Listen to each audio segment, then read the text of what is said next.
श्री कृष्ण का युद्ध भूमि में रथ चलाना, वो दृश्य अभी नहीं साकार रूप में हिलता चलता, लेकिन श्री कृष्ण जो हर प्राणी के दिल में बैठे थे, वो कृष्ण अभी भी तुम्हारे दिल में बैठे हैं। बुद्ध, शंकराचार्य, महावीर,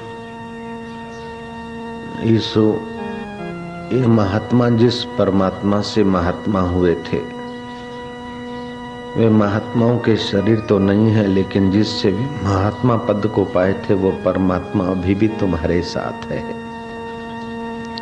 और उसी में विश्रांति पाना, उस परमात्मा में शांत होना ही महात्माओं का आदर है, परमात्मा का पूजन है।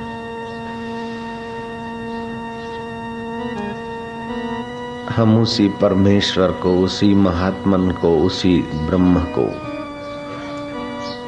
जो प्रकृति सब में व्याप्त है और प्रकृति से परे है, जो सृष्टि की उत्पत्ति, स्थिति और प्रलय का कारण है, उस परमात्मा को हम प्रणाम करते हैं।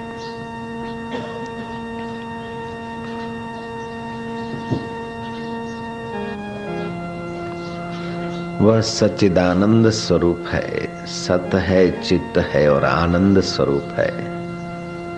उसकी चेतना तो कीड़ी कुंजर में दिखती है और उसका आनंद स्वभाव प्रज्ञा के दोष मिटाने वाले में पूर्ण रूप से प्रकट होता है। उस पूर्ण पुरुष का हम ध्यान करते हैं। सच्चिदानंद स्वरूपाय विश्व उत्पत्ति आदि हेतवे हे तापत्रय विनाशाय कृष्णाय वयम नुमः।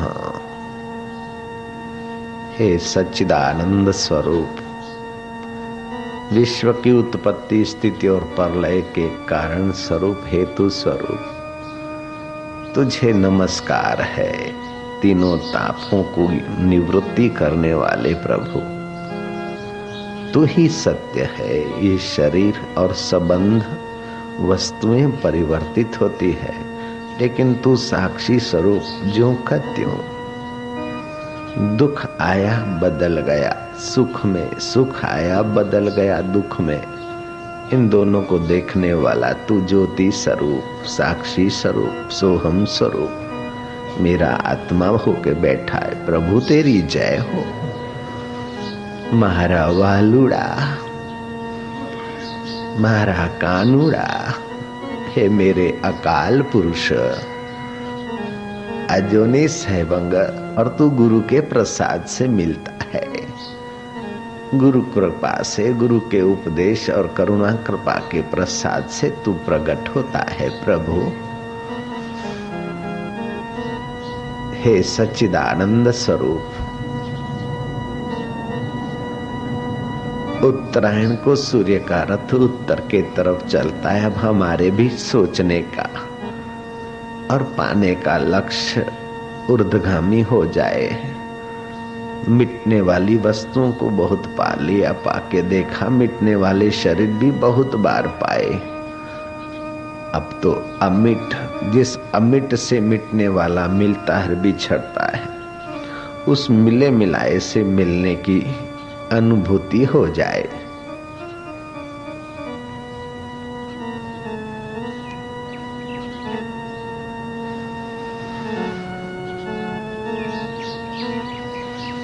चिंता करना तो हानिकारक है, लेकिन चिंतन करो, और चिंतन उसी का करो जिससे चिंतन उत्पन्न होता है। जिससे चिंतन उत्पन्न होता, उसका चिंतन करने से निश्चिंत जीवन का राजमार्ग खुल जाएगा। निश्चिंत सुख का, निश्चिंत ज्ञान का, निश्चिंत आनंद का, निश्चिंत जीवन का, निश्चिंत स्वरूप का राजमार्ग खुल जाएगा।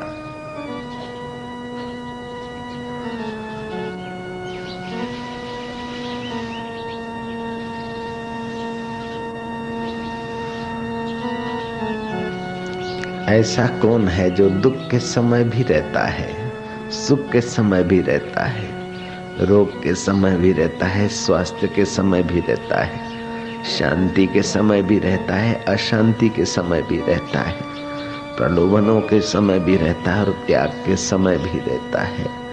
मंदिर में जाते भी रहता है और दुकान पे जाते भी साथ में रहता है। ऐसा वो कौन है? बचपन में भी रहता है, ज्यों का त्यों जवानी में भी रहता है, बुढ़ापे में भी रहता है, रुग्ण अवस्था में भी रहता है, मरने के बाद भी रहता है, लोकांतर में जाने पर भी जो साथ नहीं छोड़ता। ऐसा कौन है और कितना दूर है? जरा खोजो तो। ऐसा कौन साथी है? शरीर मरने के बाद साथ नहीं चलता, कुटुंबी साथ नहीं चलते, धन दौलत साथ नहीं चलती, फिर भी जो साथ नहीं छोड़ता, ऐसा कौन है और कहाँ है? वैसा सच्चिदानंद है और जहाँ तुम हो वहीं वो है। वास्तव में वही है, तुम दिखने भर के हो। वो तुम्हारा, तुम उसके। मारा वालुड़ा, मारा सच्चिदानंद, मेरे परमेश्वर, मेरे देवेश्वर।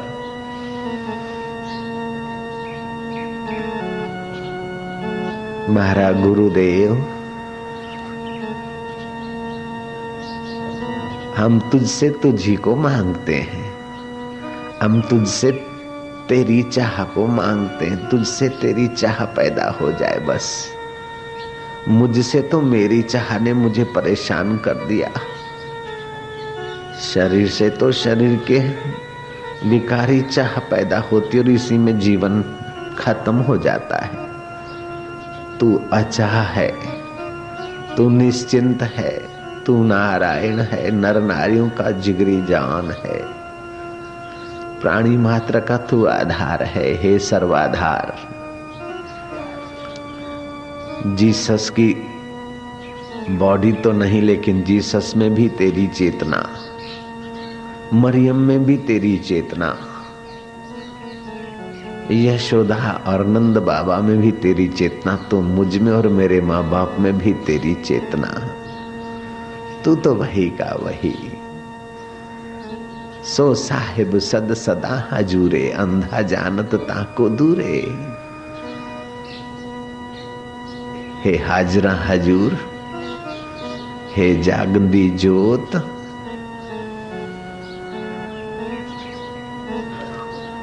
हे आद सत जुगात सत, हे सच्चिदानंद सत्य स्वरूप प्रभु।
मंगलेभ्योऽपि मंगलम, पावनम पावनेभ्योऽपि हरे नामेव केवलम।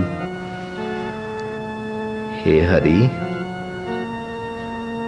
हे प्रभु, हे परब्रह्म, तेरा चिंतन करने से पाप ताप हर लिए जाते हैं, इसलिए तेरा नाम हरि है।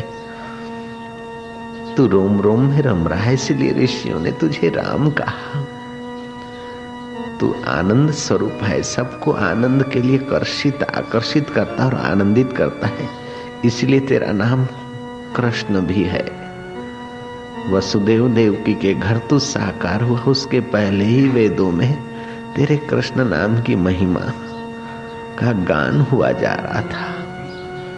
अभी भी है वेदों में तेरे प्यारे नाम का गान। तू हाड़ मास के इस देह में भी परम कल्याणकारी स्मृति सूची देता है, इसलिए तेरा नाम शिव है।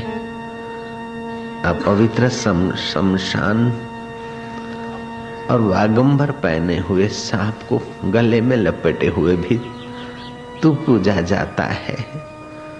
शिव के गले में सांप होते तो पूजे जाते, अकेले होते तो मारे जाते हैं। ऐसे जो तेरे आत्म शिव में टिके हैं, उनके हाथों में और गले में संसार का व्यवहार हो, तभी भी आदर्श माना जाता है।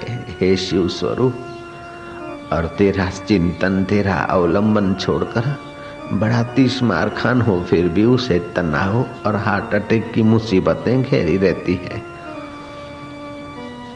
जो तुझ में आता है वो निश्चिंत जीवन जीता है, निर्द्वंदता का अनुभव करता है। तू प्रकृति से परे है, तू मेरा आत्मा है, तू परमात्मा है। तू ईसा का ईसा है, मूसा का मूसा है, मोहम्मदों का आधार है, पीर पैगंबरों का जिगरी जान है, तो हमारा भी वही तू सच्चिदानंद है। रियो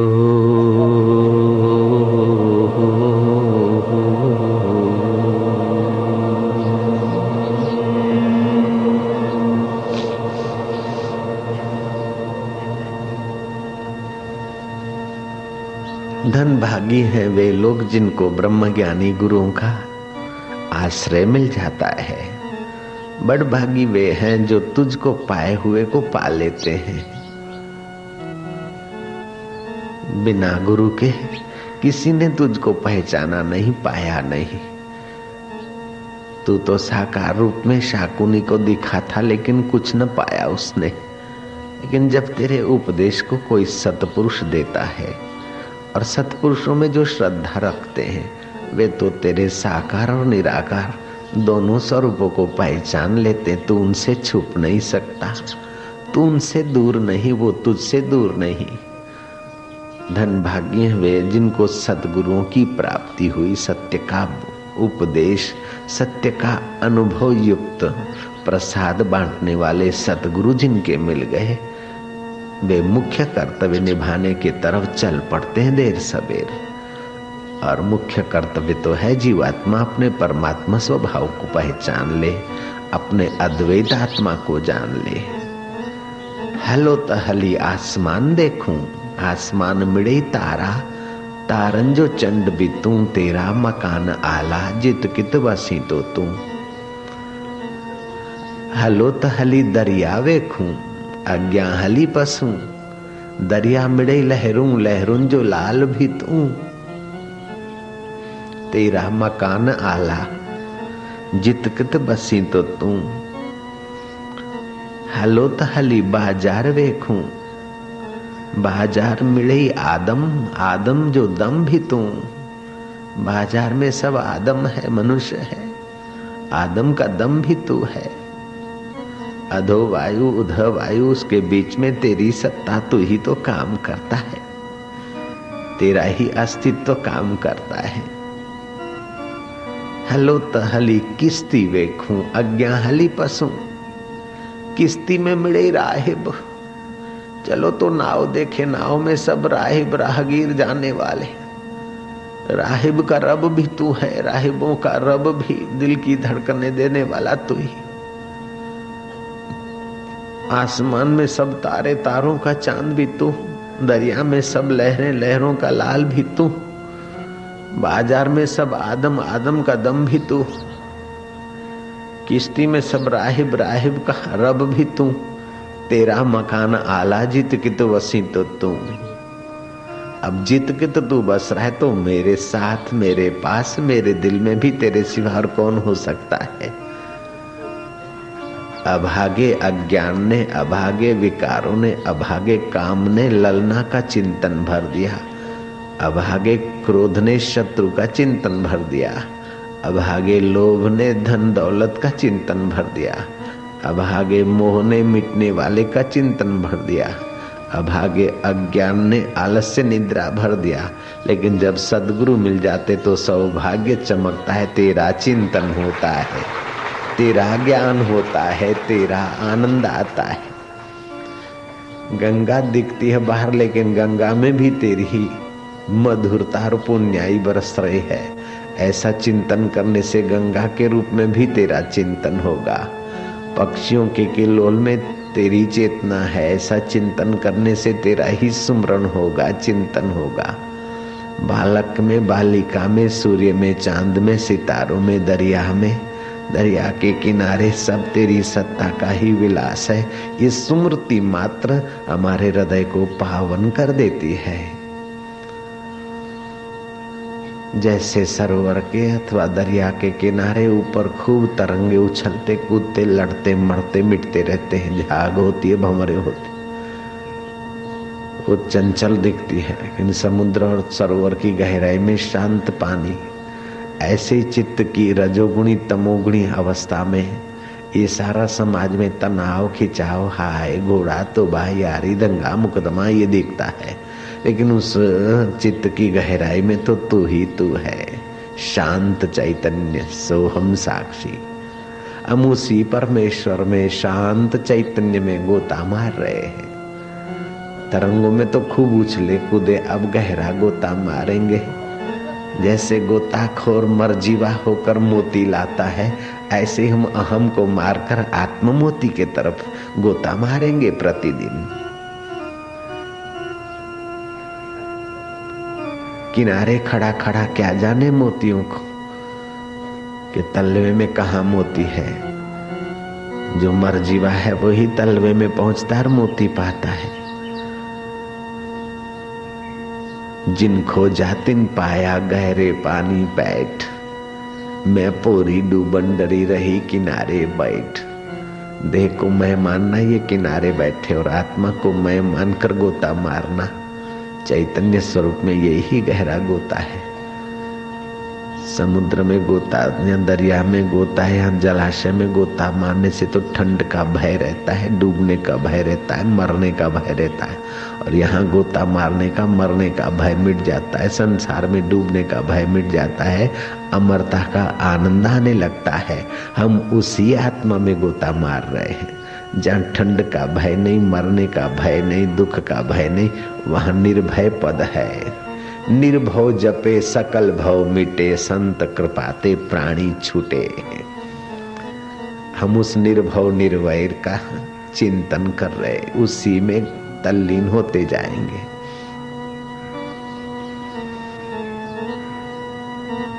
प्रभु तेरी जय हो, सच्चिदानंद तेरी जय हो, गुरुदेव तेरी जय हो, आत्मदेव तेरी जय हो। आसान है, सरल है, कोई कठिन नहीं। जड़ हीरों को पाने के लिए जान खो देता है, तो चैतन्य प्रभु को पाने के लिए अहम खो दे तो तेरा क्या बिगड़ता है भैया। अपनी चतुराई को छोड़, निर्दोष बालक की नाई गोता मार। होमी रोग छोड़ दे, अहंकार का रोग छोड़ दे।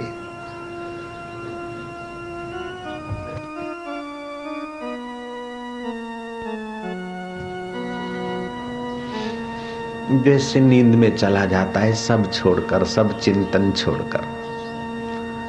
जब तक चिंतन करता कि मैं सो रहा हूं, तो सो रहने का चिंतन है तो नींद नहीं आएगी। मैं धनवान हूं, मैं गरीब हूं, मैं अमीर हूं, मैं सुखी हूं, मैं दुखी हूं, ये चिंतन नींद नहीं आने देता। ऐसे ही ये चिंतन मैं फलाना हूँ, वो आत्म शांति का प्रसाद नहीं आने देता।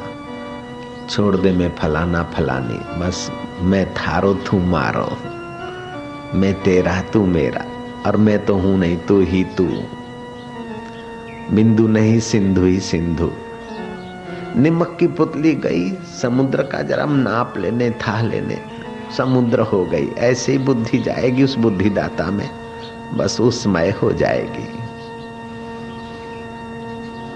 सो जाने जासु देहु जना ही, जानत तुम ही हो जाए। तुलसीदास कहते, तुमको जानने से तुम्हारा रूप हो जाता है, इसलिए संत भगवत रूप हो जाते हैं। संत भगवंत वपु तो दो, लेकिन तत्व एक। चलता फिरता लटका करता ब्रह्म अगर देखना है तो या तो कृष्ण में देखो, या तो जिसके हृदय में ब्रह्म ज्ञान हुआ उस ब्रह्म ज्ञानी को देखो।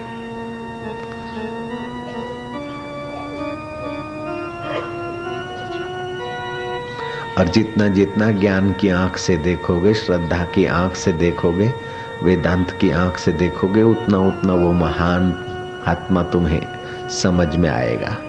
और जितना वो समझ में आएगा उतना ही तुम अपने को समझ पाओगे, और जितना अपने को समझ पाओगे उतना ही वो समझ में आएंगे।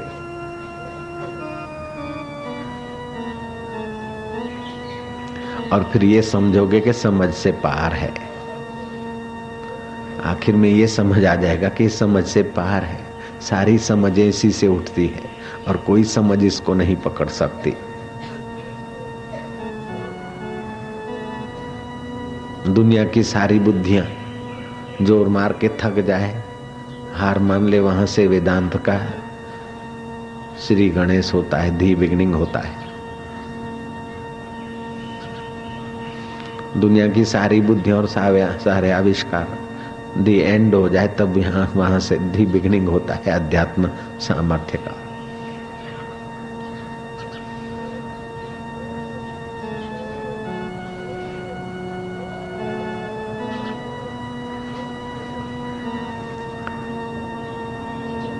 ईसा के पहले भी सृष्टि थी तो सृष्टि बनाने वाला उससे पहले है।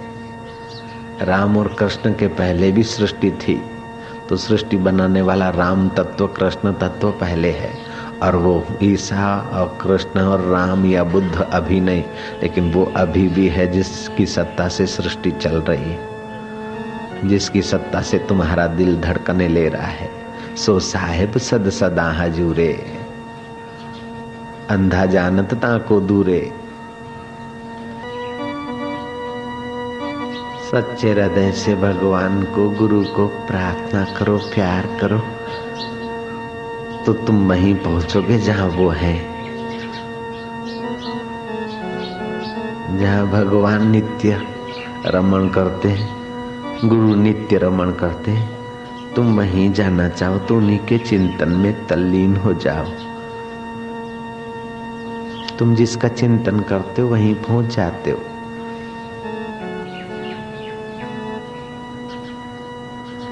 आत्मा परमात्मा का चिंतन करो, बिल्कुल वहीं पहुंच जाओगे। हो सकता है कि अमेरिका का चिंतन करो, अमेरिका ना पहुंचो, मन से पहुंचो, तन से नहीं पहुंचो। लेकिन यहाँ तो मन से तन से वहीं पहुंच जाओगे, क्योंकि वो अमेरिका तो एक जगह पर है, वो सब जगह पर है। अमेरिका जाना है तो जहाज चाहिए, लेकिन यहाँ जहाज की जरूरत नहीं, हर जगह मौजूद है, हर दिल में मौजूद है, हर घड़ी मौजूद है, हर हाल में मौजूद है, हर देश में मौजूद है, हर काल में मौजूद है, हर वक्त मौजूद है। सो साहिब सद सदा हजूरे, हाजना हजूर, आद सत जुगात सत, है भी सत, नानक हो से भी सत। उसमें डूबने से, उसकी स्मृति में, उसके ज्ञान में गोता मारने से सब पूर्ण कर्तव्य हो जाते हैं। स्नातम तेन सर्वतीर्थम, उसने सारे तीर्थों में स्नान कर लिया। दातम तेन सर्वदानम, उसने सब कुछ दान कर दिया। कृतम तेन सर्व यज्ञम, उसके द्वारा सब यज्ञ संपन्न हो गए। ये न क्षणम मन ब्रह्म विचारे स्थिरम कर, तो आज इसने एक क्षण भी उस ब्रह्म परमात्मा में अपने मन को स्थिर किया है। सतरती, वो तो तर जाता है। लोकांतायति, लोगों को भी तार लेता है। सतृप्तो भवति, वह तृप्त होता है। स अमृतो भवति, वह अमृतमय हो जाता है। स्वर्ग के अमृत की बात नहीं है। स्वर्ग का अमृत पीने से तो पुण्य नष्ट होते और अप्सराएं मिलती है, और ध्यान का, ब्रह्म ज्ञान का अमृत पीने से पाप नष्ट होते और परमात्मा मिलता है। स्वर्ग के अमृत में क्षय अतिशय है और अंत में पतन है, और यहाँ क्षय अतिशय और पतन नहीं, मुक्ति है, माधुर्य है।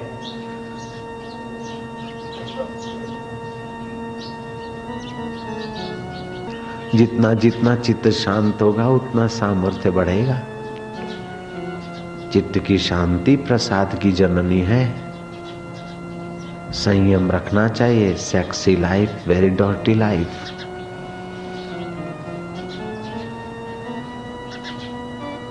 काम विकार मति को, शरीर को और मन को कमजोर कर देता है।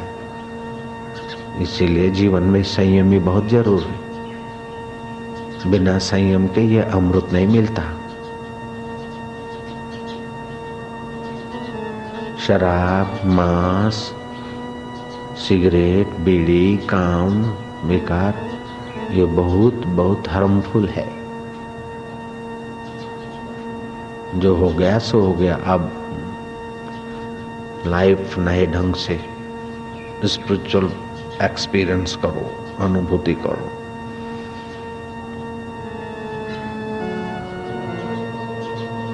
है मस्त पड़ा महिमा में अपनी, गहर राम अब और नहीं। जंगल में जोगी बसता है, गह रोता है, गह हंसता है, दिल उसका कहीं नहीं फंसता है, तन मन में चैन बरसता है। दिल फंसा तब फंसा। अब तो उसके चिंतन में, उसके रस में एक बार ऐसा मजा आ गया कि संसार में कहीं नहीं फंसता वो। जंगल में जोगी रहता है, जंगल में जोगी बसता है, गह रोता है, गह हंसता है, दिल उसका कहीं नहीं फंसता है। मीरा कभी रोती कभी हंसती, लेकिन मेवाड़ के विषय विकारी भोगों में उसका दिल नहीं फंसता। अपमान में भी नहीं फंसता और मान में भी नहीं फंसता है। हाँ, सुख में भी नहीं फंसता और दुख में भी नहीं फंसता। वो तो फंस गया कन्हैया के आनंद में। जंगल में जोगी बसता है, गह रोता है, गह हंसता है, दिल उसका कहीं नहीं फंसता, तन मन में चैन बरसता है। वो गाता मौला मत वाला, जब देखो भोला भाला है, मन मन का उसकी माला है, तन उसका एक शिवाला है। खुश फिरता नंगम नंगा है, नैनों में बहती गंगा है। नंगा मतलब अन्नमय कोश, प्राणमय कोश, मनोमय कोश, विज्ञानमय कोश और आनंदमय कोश, ये 5 कोश जिस पर है, उस कोशों को, शरीर को मैं नहीं मानता। जिनकी सत्ता से कोश है उसको मैं जानता मानता है। इसका मतलब है नंगा। कपड़े फेंक दिया तो कोई बड़ी बात नहीं, लेकिन बेवकूफी फेंक दिया। वो खुश फिरता नंगम नंगा है, नैनों में बहती गंगा है। उसकी निगाहों में ब्रह्म ज्ञान का रस बहता है। आध्यात्मिक वेव्स बरसते हैं उस ब्रह्म ज्ञानी के निगाहों से। इसीलिए नानक ने कहा, ब्रह्म ज्ञानी की दृष्टि अमृत वर्षी। ब्रह्मज्ञानी का दर्शन बड़ भागी पावई। ब्रह्मज्ञानी को खोजे महेश्वर, ब्रह्मज्ञानी आप परमेश्वर। ब्रह्मज्ञानी का कथ्य न जाए आधा अखुर, आधा नानक ब्रह्मज्ञानी सबका ठाकुर। खुश फिरता नंगम नंगा है, नैनों में बहती गंगा है। जो आ जाए सो चंगा है, दिल रंग भरा मन रंगा है। वो गाता मौला मत वाला, जब देखो भोला भाला है, मन मन का उसकी माला है, तन उसका एक शिवाला है। पास उसी के पंछी आते, ये जिज्ञासु रूपी पंछी आते, साधक रूपी। पास उसी के पंछी आते, दरिया गीत सुनाता है। वह आत्म दरिया उसको गीत सुनाता है। जंगल में जोगी बसता है, गह रोता है, गह हंसता है, दिल उसका कहीं नहीं फंसता है, तन मन में चैन बरसता है। वही सच्चा जीवन है। मनुष्य जीवन इसी जीवन को पाने के लिए है। खाना पीना, बच्चों को पैदा करना, प्रॉब्लम आए तो घबरा जाना और सुख आए तो पूंछ हिलाना, ये तो कुत्ता भी जानता है। सुख में सुखी, दुख में दुखी तो कुत्ता भी होता है। लेकिन मनुष्य वह है कि सुख को सौंपना और दुख को सौंपना, आत्मा को अपना जान ले, वो निहाल हो जाए। हिमालय को भगवान पवित्र क्यों कहते हैं? कि वहाँ सिद्ध पुरुष रहते हैं, अनादि काल से साधना करने वाले लोग रहते हैं, और वहाँ से ही श्रेष्ठ तीर्थ गंगा जी निकलती है, यमुना जी निकलती है। योगी रहते, तपस्वी रहते हैं, ब्रह्मज्ञानी रहते हैं। दुनिया की ठंडी नदियां बहुत सारी है। बर्फीली नदियां तो कनाडा में भी है ना। और वहां भी है, अमेरिका में भी। लेकिन गंगा जल के लिए विज्ञानी हैरान है कि आखिर गंगा जल, और भी तो ठंडी नदियां हैं, उनका पानी बिगड़ जाता है और गंगा जल क्यों नहीं बिगड़ता है। हरिद्वार के 8 किलोमीटर ऊपर चिल्ला, वहां थर्मल पावर हाउस बना। वहां का जो मेन आदमी था बनाने वाला, वो मेरा थोड़ा भक्त था। उसने कहा बापू निर्विघ्न काम पूरा हो, सैकड़ों करोड़ों का है, आप जरा चलो। तो एक बार मैं गया, फिर दूसरी बार भी, मुझे दूसरे साल गया था तो दूसरी बार भी वो ले गया, सारा दिखाया उसने। तो उसने बताया कि बापू हम लोग, वो बड़ी पहुंच वाले थे वो लोग, और वैज्ञानिक ढंग से भी अच्छा जानते थे, इंजीनियर अच्छे थे, आर्किटेक्ट। तो बापू फलानी तारीख विज्ञानी लोग आए गंगा जी का ये प्रभाव कैसे, उसकी जांच करने के लिए। तो उन्होंने गंगोत्री से भी जल लिया, फलानी जगह जल लिया। आखिर आते आते उन्होंने कानपुर का नाला देखा। कानपुर सिटी का पूरा गटर गंगा में मिल रहा है। उन विज्ञानियों ने कानपुर के गटर का पानी लिया, गंगा में मिलते समय, गंगा में भी जुड़ा नहीं, वहां का बोतल लिया लेबोरेटरी में चेक करने के लिए, और गटर मिलकर 8 फीट गंगा के जल के साथ मिक्स हुआ। फिर दूसरा वो बोतल लिया। बापू उन्होंने परीक्षण किया तो जो गटर का जल था उसमें तो बस बैक्टीरिया ही बैक्टीरिया थे, हार्मफुल, घातक, स्वास्थ्य के घातक। और 8 फीट गंगा जल में लुढ़कने से वो पानी उस नुकसानकार बैक्टीरियाओं से रहित हो गया। ये आश्चर्य उनको हुआ।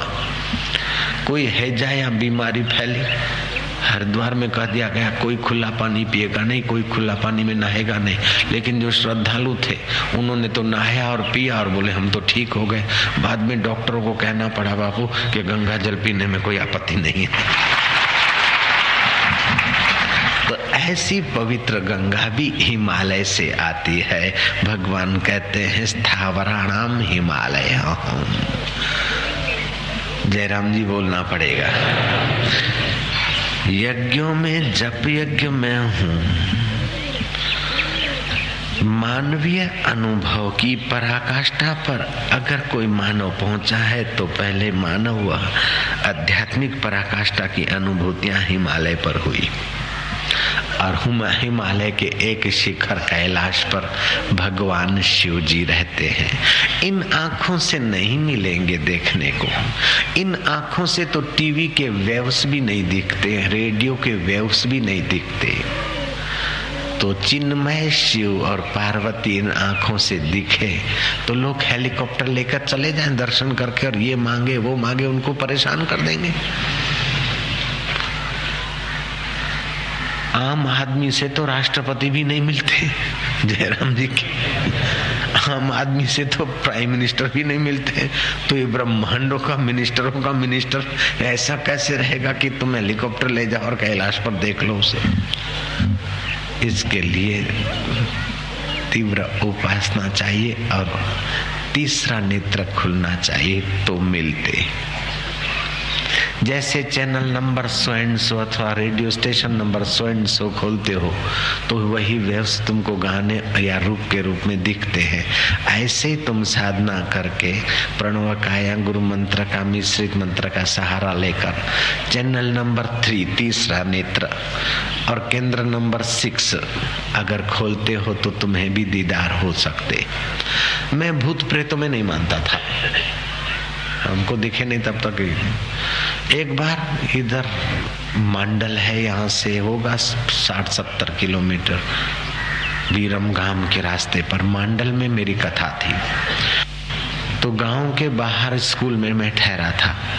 रात को जलपान करके मैं घूमने गया। अंधेरी रात थी, शांत देहाती सड़क थी, दोनों किनारे खेत थे और खेतों के बॉर्डर बाउंड्रियां थी थुअर की और जंगली बबुल की। तो मैं घूमने गया तो करीब 8, साढ़े 8, 8:30, 8:45 भी बजे होंगे हो सकता है।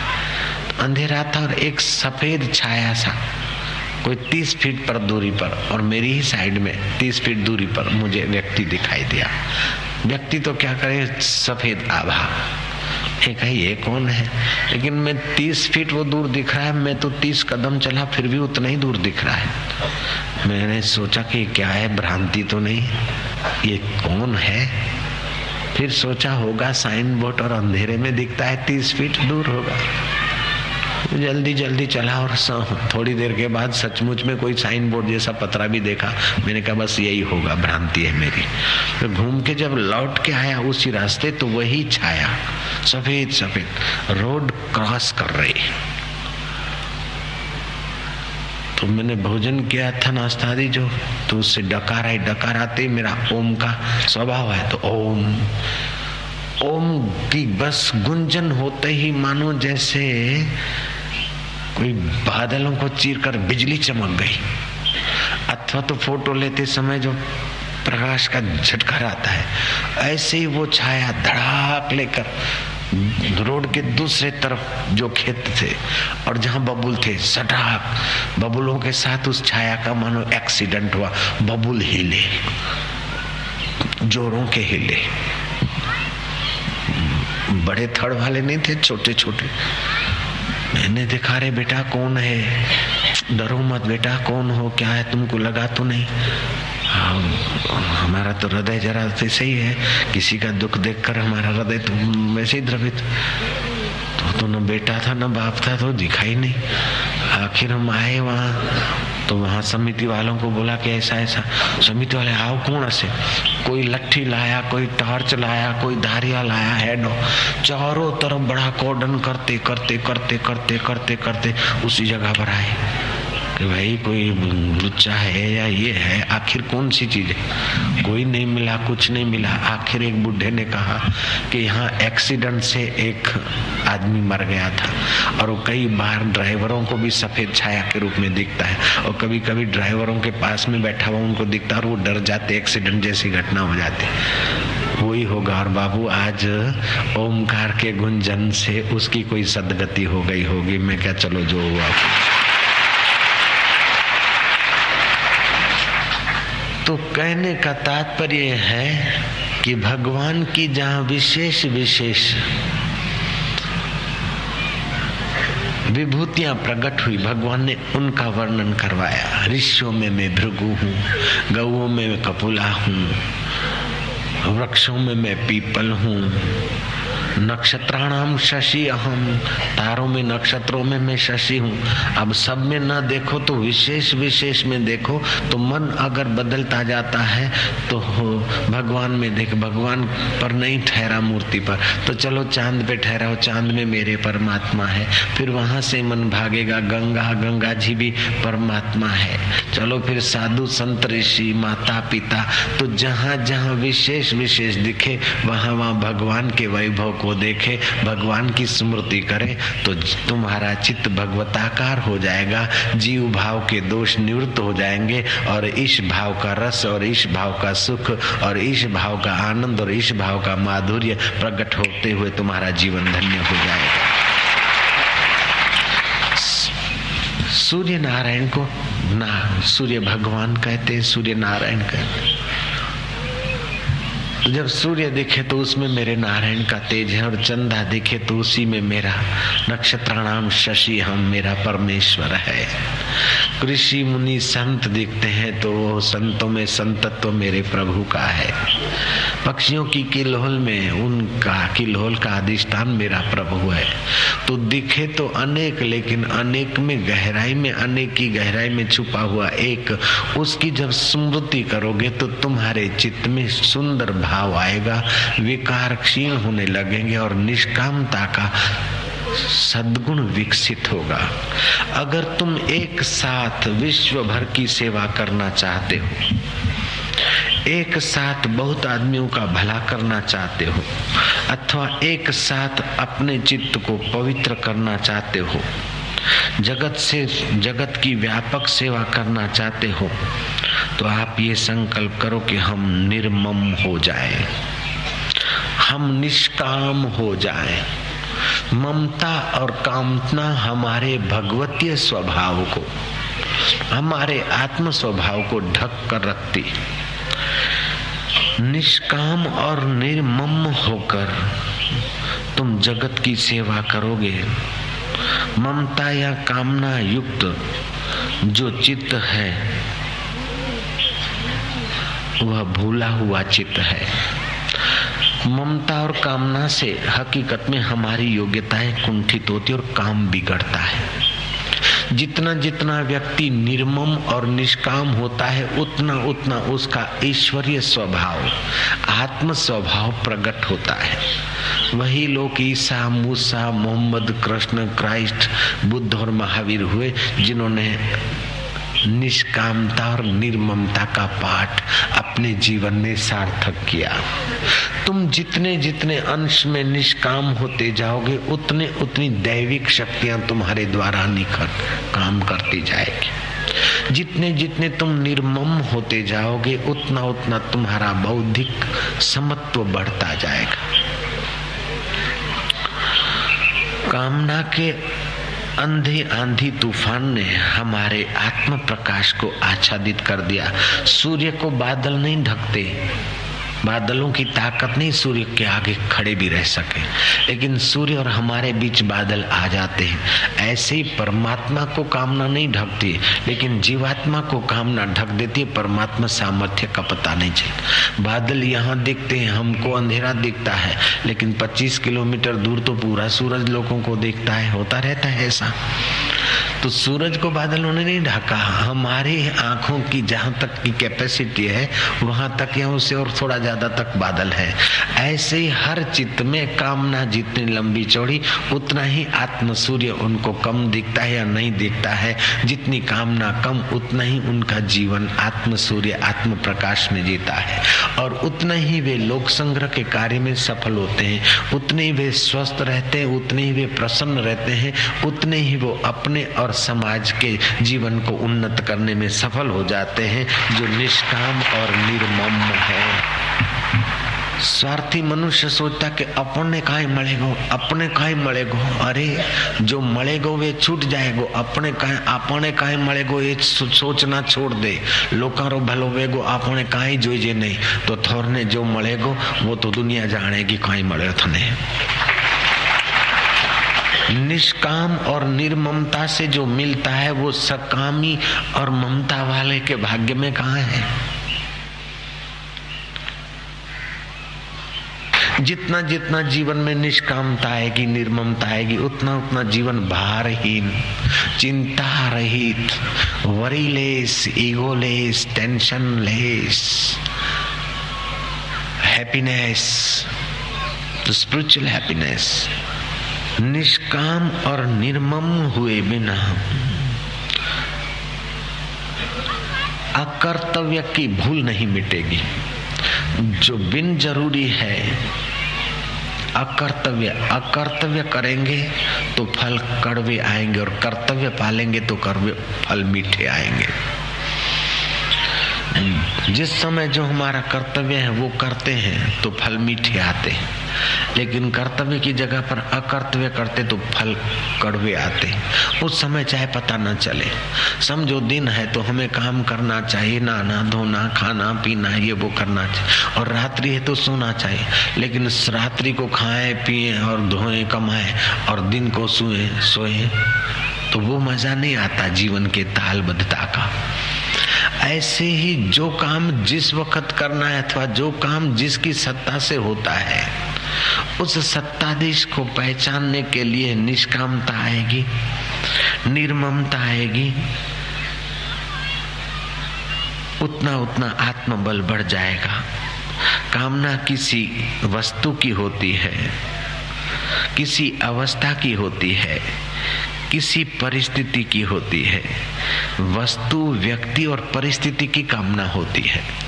अगर काम ममता भी वस्तु, व्यक्ति और परिस्थिति की होती है तो कामना और ममता वस्तु, व्यक्ति और परिस्थिति की होगी।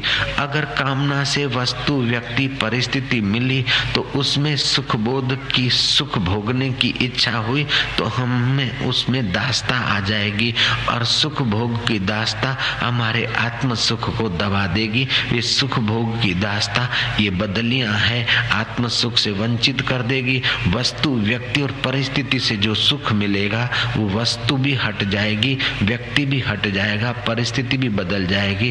तो जो नहीं मिला था कामना पूर्ति, कामना के पहले जो स्थिति थी और कामना पूर्ति हो गई, कामना मिली कि वस्तु, व्यक्ति, परिस्थिति मिली, आखिर हट गई तो फिर हम वहीं पहुंच गए जहां थे। तो हमारा तो समय ही खराब हुआ और क्या हुआ। कामना होती है वस्तु, व्यक्ति और परिस्थिति की, और ऐसी वस्तु मिल गई, ऐसी व्यक्ति मिल गई, ऐसी परिस्थिति मिल गई और उसके भोग में लग गए तो जड़ता, पराधीनता और हीनता आ जाएगी। लेकिन वस्तु, व्यक्ति, परिस्थिति की कामना नहीं किया, लेकिन वस्तु, व्यक्ति, परिस्थिति का सदुपयोग किया। दुख की परिस्थिति आई तो सदुपयोग किया, सुख की परिस्थिति आई तो सदुपयोग किया, सुखद व्यक्ति आई तभी भी और दुखद व्यक्ति आई तभी भी, इनका जब सदुपयोग किया, मानो दुख आया या दुखद परिस्थिति आई या दुखद वस्तु आई तो उसका सदुपयोग किया तो साधन बन जाएगा। महाराज दुख का सदुपयोग कैसे करें? सुख का सदुपयोग तो समझ गए कि सुख अंदर ठांसने के लिए नहीं है, सुख बांटने के लिए है। तो सुख का सदुपयोग होने से आपका सुख व्यापता जाएगा, बड़ा होता जाएगा। लेकिन बड़ा होता जाए इस इच्छा से करोगे तो नहीं होगा।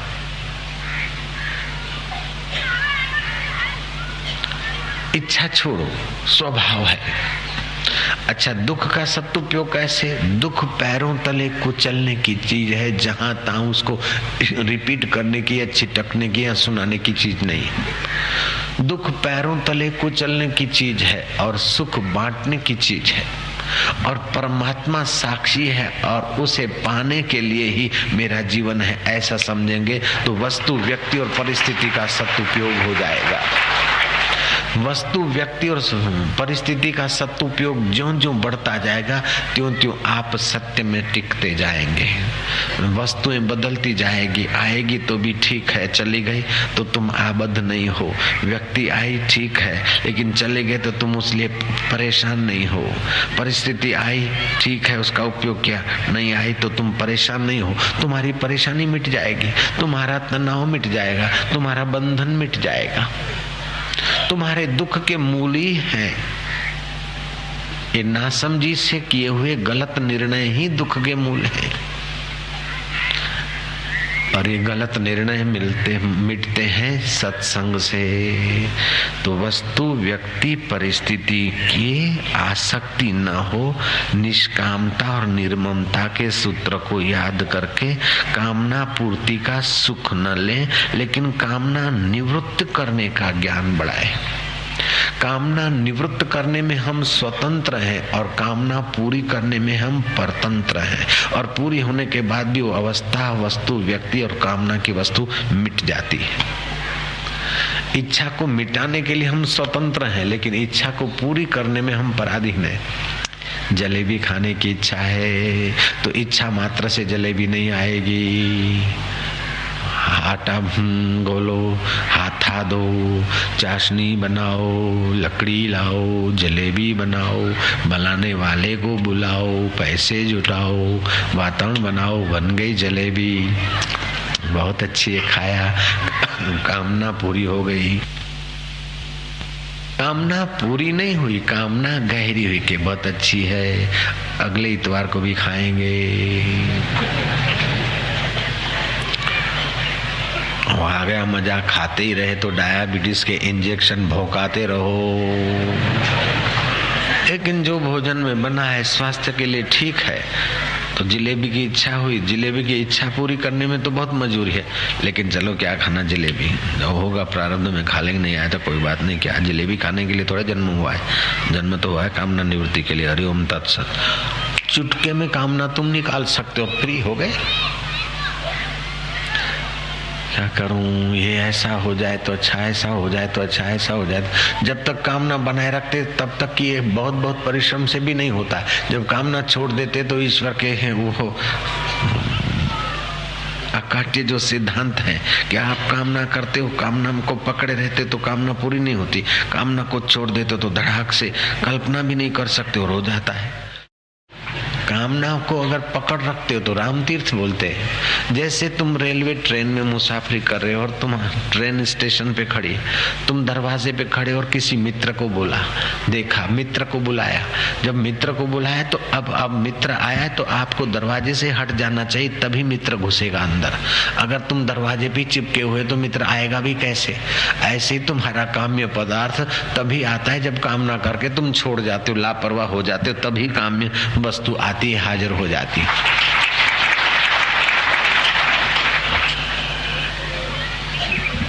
भागती फिरती थी दुनिया जबकि तलब करते थे हम, ये मिल जाए, ऐसा कुछ मिल जाए, ऐसा कुछ मिल जाए, तो दूर ही दूर रहता था। जब उसको छोड़ दिया तो वही चीजें पीछे पीछे लग गई। भागती फिरती थी दुनिया जबकि तलब करते थे हम, अब की ठुकरा दी तो वो बेकरार आने को है। ऐसी वस्तु का, व्यक्ति का, परिस्थिति का सुख लेने की कामना आए तो उखाड़ के फेंक दो, अपने आप वो ठीक होने लगेगा। ये सुखी होने का और शहंशाह होने का तरीका है। कोई मेहमान होते हैं, आप भोजन परोसते, नहीं बस बस बस, कोई कामना नहीं तो मेहमान प्यारा लगता है और उसकी ज्यादा खातिरदारी होती है और उसको कुछ देने की इच्छा होती। और दूसरे कोई मेहमान आते हैं, भाभी रसोई तो आज क्या बनाओगी? बोले भैया ये बनाऊंगी।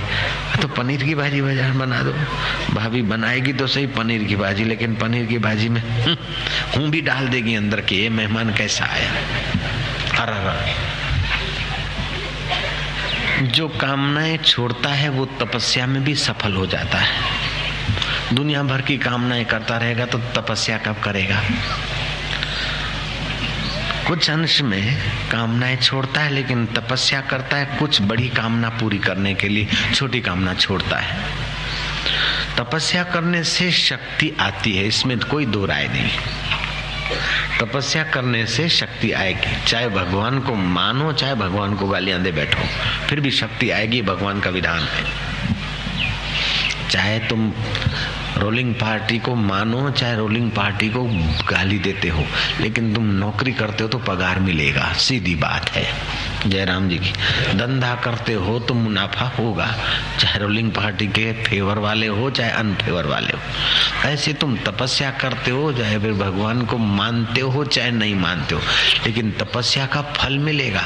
भगवान को मानते हो तो माधुर्य, आनंद, उल्लास और सफलता आसानी से आएगी, और नहीं मानते हो तो ज्यादा मजूरी से और सफलता नश्वर मिलेगी, लेकिन मिलेगी जरूर।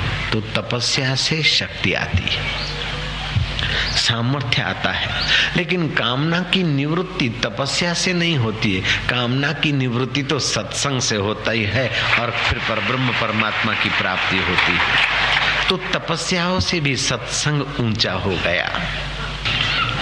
ये सतयुग को आरंभ हुए 200 वर्ष हुए थे। उस समय वशिष्ठ जी महाराज काकभूषण से मिलने गए और काकभूषण चिरंजीवी थे, कई प्रलय उन्होंने देखे थे, उन्होंने ऐसा योग सामर्थ्य पा रखा था। तो जो मुझे सुमरण है वो मैं कहता हूँ। 12 वक्त तो भगवान श्री राम आए और 16 बार श्री कृष्ण ने अवतार लिया, ये भी मुझे सुमरण है। 4 बार वेद व्यास जी आए और महाभारत रचा, ये भी मुझे सुमरण है। और एक बार ऐसी भी सृष्टि हुई कि उस सृष्टि में पुरुष ही गर्भ धारण करते थे, किसी को बोलना मत। युग वशिष्ठ की बात है। आम आदमी को आजकल बुद्धि ऐसी हो गई कि मानने कोई तैयार नहीं, तो काहे को बोलना। लेकिन ये सृष्टियां होती रहती, बदलती रहती, और कामना वश जीव न जाने कितनी कितनी सृष्टियों में पैदा हुआ। वस्तु, व्यक्ति, परिस्थिति की कामना की, वस्तु मिली न मिली, मिली तो उसमें फंसा, न मिली तो दुखी हुआ। व्यक्ति मिली तो फंसा, न मिला तो दुखी हुआ। परिस्थिति मिली तो फंसा, न मिला तो दुखी हुआ। दोनों बाजू बेचारे ने थप्पड़ खाई। और जिन्होंने कामना ही छोड़ दी उनको वस्तु व्यक्ति परिस्थितियां तो मिलती रहती, वो उनका सदुपयोग करके अंदर में सत्य में ठहर जाते हैं, वो मुक्त हो जाते और बाकी के लोग चक्कर खाते रहते हैं। इसलिए आज की इस बात को जीवन में उतारना, जितना हो सके कामनाओं को कम करते जाना, वस्तु की, व्यक्ति की, परिस्थिति की कामनाओं को हटाते जाना। तो ज्यों ज्यों कामना हटती जाएगी, कंकड़ पत्थर हटते जाएंगे, तो फिर बोर हो जाएगा, पानी प्रकट होगा। ऐसे ही कामना हटती जाएगी तो परमात्मा का सुख, परमात्मा का सामर्थ्य, परमात्मा का आनंद, परमात्मा का ज्ञान प्रकट होता जाएगा। निष्कामता से ऐश्वर्य आता है। निष्काम व्यक्ति प्रसन्न रहता है। निष्काम व्यक्ति निर्वैर होता है। निष्काम व्यक्ति निर्भय होता है। निष्काम व्यक्ति समता के साम्राज्य पर आसीन होता है। मुदिता, शांति, आनंद स्वतः सिद्ध उसके शांत हृदय में प्रकट होता है। और निष्काम व्यक्ति अपने चित्त में स्वस्थ रहता है। तुम इतना तो अनुभव कर सकते हो कि अगर तुम्हें अपना स्वार्थ नहीं और किसी के लिए गांधीनगर या दिल्ली जाते हो, अपने लिए कोई कामना नहीं, तब आप जब बात करते हो तो आपकी बात में बल होता है, पावर होता है। और जब आपकी कोई कामना है तो आप बात करते नहीं तो अंदर से सुकड़ सुकड़ के करते हो, आपकी पूरी योग्यता नहीं निखरती है। जय राम जी की। जब तुम कामना लेकर कोई काम करते हो तो आपकी योग्यता निखरती बहुत लिमिटेड है, और आपका स्वार्थ नहीं और निस्वार्थ होकर बोलते हो तो आपकी वाणी, आपका विचार, आपका प्रभाव अद्भुत होता है। प्रवचन करने वाले भी जब अपना वोट की कामना से बोलते या अपना कुछ कमाने की कामना से बोलते या कुछ सत्संग के बहाने भी अपना कुछ कमाने की भावना से बोलते तो उनकी वाणी का इतना समाज पर जादू नहीं लगता है जितना निर्मम और निष्काम महापुरुषों की वाणी का जादू लग जाता है। वया जादूहणी, वया जादूहणी अल्लाह, वया जादूहणी मुझे जिय में जोगी, वया जादूहणी मुझे जिय में जोगी।